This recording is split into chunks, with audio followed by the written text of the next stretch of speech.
ധന്യ തനിക്ക് പ്രണയമുണ്ടോ? എന്റെ അച്ഛൻ അറിഞ്ഞാ എന്നെ അങ്ങ് കൊല്ലും. പ്രണയമില്ലാത്തൊരു കുട്ടിയെ കിട്ടിയല്ലോ. ആ 4 പേരുടെ പേര് ഞാൻ മാഷിനോട് മാത്രം പറയാം, അച്ഛനോട് പറയല്ലേ.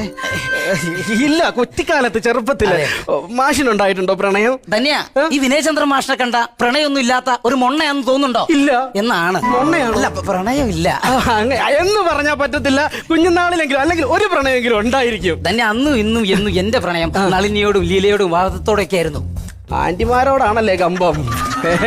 ആശാന്റെ സൃഷ്ടികളാ.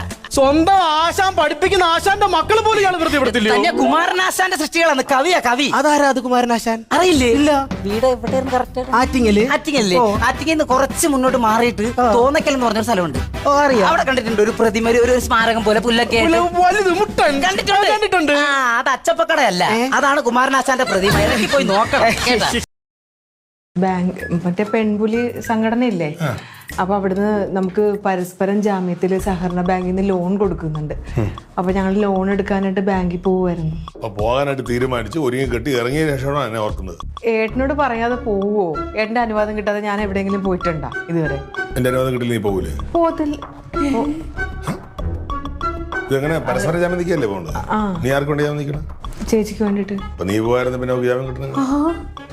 അല്ല, അത് ഏട്ടനെ ധിക്കരിച്ചിട്ട് ഞാൻ എങ്ങനെ പോണത്? അല്ല, എനിക്ക് അറിയാത്തൊരു ഒരു കാര്യം ചോദിക്കുകയാണ്. നിങ്ങൾക്ക് സ്വന്തമായിട്ട് വരുമാനം വന്ന സമയത്ത് വീട്ടുകാരോട് ആരോടും ചോദിക്കേണ്ടതാണ് നിങ്ങളുടെ പെൺപുലി സംഘത്തിന്റെ തീരുമാനം. അത് എന്ത് വർത്താനം? പെൺപുലി എന്ന് പറഞ്ഞ സംഘടന എന്താ ഉത്കൃഷ്ടതയും ശ്രേഷ്ഠതയും എല്ലാം ഉള്ള പൗരബോധം ഒക്കെ. അപ്പൊ എന്താ നിന്റെ തീരുമാനം? എന്താണ്? ഏട്ടൻ പോവണ്ടെന്ന് പറഞ്ഞാൽ ഞാൻ പോത്തില്ല. ഞാൻ ചോദിക്കട്ടെ, തുനിക്ക് ഇതെന്ത് പറ്റിയ ഒരു മാറ്റം?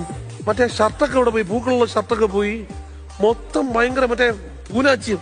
എന്റെ അണ്ണന് പൂനാച്ചിയം തന്നെ. പിന്നെ എന്റെ അണ്ണന് പൂനാച്ചി ആയിക്കൂടെ? എന്താണെന്നറിയാമോ, പൂവും കായുള്ള ഷർട്ടൊക്കെ ഞാൻ അങ്ങ് മാറ്റി. എന്റെ അണ്ണന്റെ അടുത്ത് ഞാൻ പറഞ്ഞു ഇനി മുതൽ ഇങ്ങനെ നടന്നാ മതിയെന്ന്. കാര്യം എന്താണെന്നറിയാമോ, നമ്മൾ അവിടുത്തെ കോവിലില്ലേ, കോവിലിന്റെ ഉത്സവ കമ്മിറ്റി പ്രസിഡന്റ് ആണ് എന്റെ അണ്ണൻ.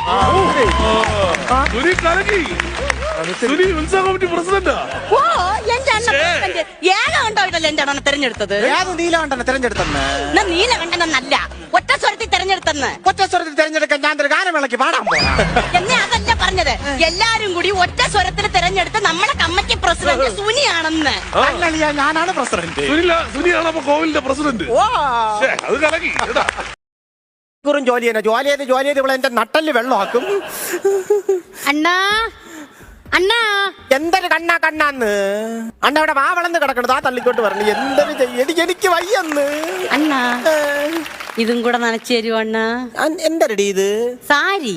ഈ സാരി മാത്രം ആക്കിയ എന്തിന്? നീ ഒരു കവർ എടുത്തോണ്ട് പോയി ഈ പഞ്ചായത്തിലെ പെണ്ണുങ്ങളെ മൊത്തം സാരിയും ബ്ലൗസും പാവാടെ അണ്ണന്മാരെ മുണ്ടും ഷർട്ടും എല്ലാം കൂടെ പറക്കൊണ്ട് വാ. ഞാൻ ഇവിടെ നിന്ന് കണ നിന്ന് അലക്കിയിട്ട് ഉണക്കി തേച്ച് മടക്കി നമുക്ക് കൊടുക്കാം. എന്നിട്ട് നമുക്ക് ഇവിടെ അലക്കി കൊടുക്കപ്പെടുന്ന ഒരു ബോർഡം വെക്കാം. അണ്ണാ, നല്ല ഐഡിയ അണ്ണാ. നമുക്ക് അങ്ങനെ ഒന്ന് തുടങ്ങിയാലോ, വീട്ടിലിരുന്ന് പൈസ വാങ്ങിക്കാം. നിന്റെ തന്റെ കുറുനനെ കൂടെ വിളി, അങ്ങേരാകുമ്പോ തേക്കാൻ മിടുക്കനാണ്. അണ്ണ എന്തര് പറയണ്ടേ? എടി, ഞാൻ ഇങ്ങനെ തുണി അലക്കിയാൽ നാട്ടുകാരെന്ത് വിചാരിക്കുമെന്ന്? നിങ്ങൾ തുണി അനക്കണമെന്ന് വിചാരിക്കും. നാണക്കേടല്ലേന്ന്? എന്തൊരു നാണക്കേട്? ഞാൻ നിങ്ങളെ മാപ്പിള, നിങ്ങൾ എന്റെ പെണ്ടാട്ടി.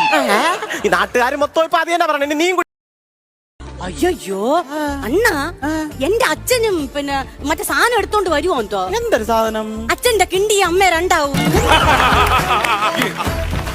എടുത്തോണ്ട് വരണ്ടേ? അച്ഛന്റെ കിട്ടി പുതിയതാ? അല്ലെന്ന്, അപ്പൂപ്പന്റെ കിണ്ടിയത്.